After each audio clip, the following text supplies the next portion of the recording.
आज हमारे अध्ययन का टॉपिक है भारतीय स्वतंत्रता संग्राम में साम्यवादी दल।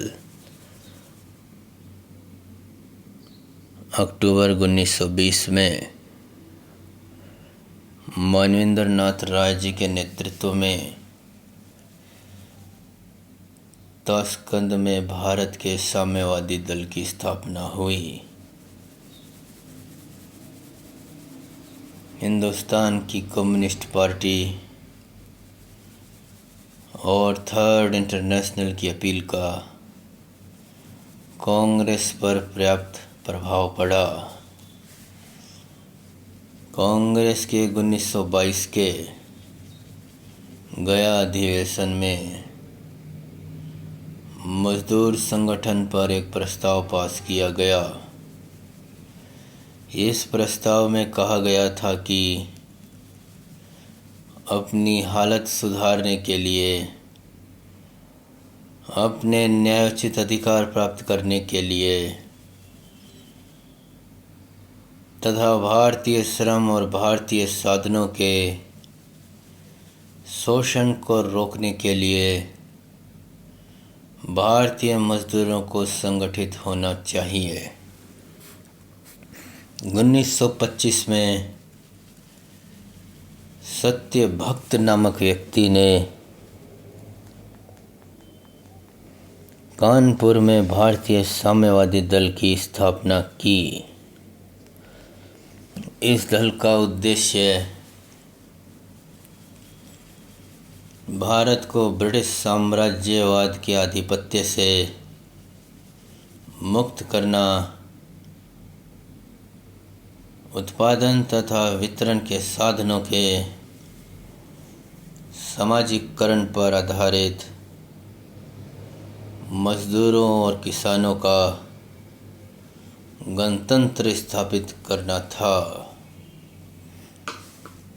बंबई में मजदूर किसान पार्टी की स्थापना मार्च 1927 में और पंजाब में दिसंबर 1927 में हुई थी। कलकत्ता में 21 से 24 दिसंबर 1928 को एक सम्मेलन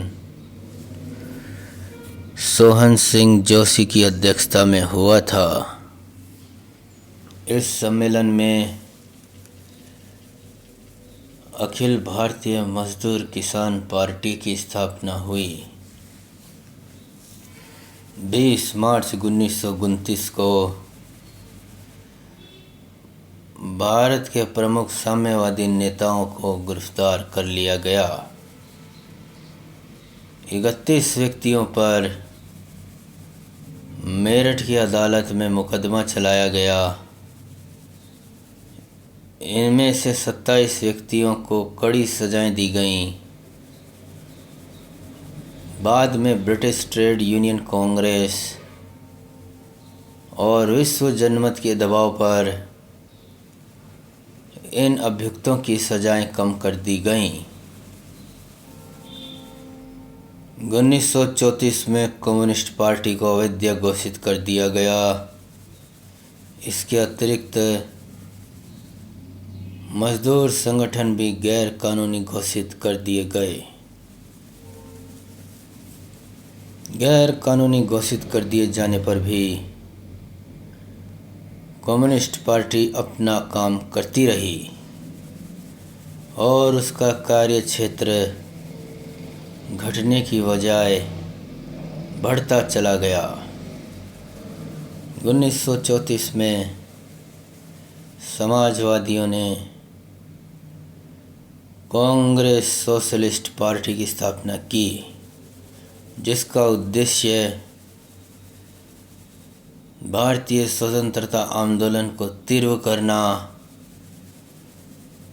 और सामाजिक तथा आर्थिक विषमताओं का निवारण करना था। 9 अगस्त 1942 को कांग्रेस के नेतृत्व में जब भारत छोड़ो आंदोलन की शुरुआत हुई तब साम्यवादी दल ने इसमें भाग नहीं लिया। यह साम्यवादी दल की भयंकर भूल मानी गई तथा राष्ट्रवादियों ने उनके इस आचरण की निंदा भी की थी। यद्यपि साम्यवादी दल ने भारत छोड़ो आंदोलन में भाग नहीं लिया था, परंतु उसने राष्ट्र की एकता को बनाए रखने और मजदूरों तथा किसानों के हितों की सुरक्षार्थ अपना राष्ट्रव्यापी जो आंदोलन था वो जारी रखा, जिससे 1947 तक साम्यवादी दल के सदस्यों की संख्या बढ़कर 1 लाख तक पहुंच गई। 1946 में बम्बई में स्थित भारतीय नौसेना ने भी अंग्रेज़ों के विरुद्ध विद्रोह का झंडा ऊंचा कर दिया। देश के अनेक मजदूर संगठनों ने सैनिकों के विद्रोह का समर्थन किया और बम्बई, कलकत्ता, मद्रास आदि अनेक स्थानों पर मजदूरों ने हड़तालें की। साम्यवादी दल ने इन हड़तालों का समर्थन किया और प्रोत्साहन दिया। ब्रिटिश शासन के विरुद्ध उन्होंने प्रबल जनमत तैयार कर दिया। 1947 में भारत को स्वतंत्रता प्राप्त हो गई। 1951 से साम्यवादी दल ने भारतीय संसद में एक प्रभावशाली प्रतिपक्ष के रूप में काम करना शुरू किया। 1952 के आम चुनाव में साम्यवादियों को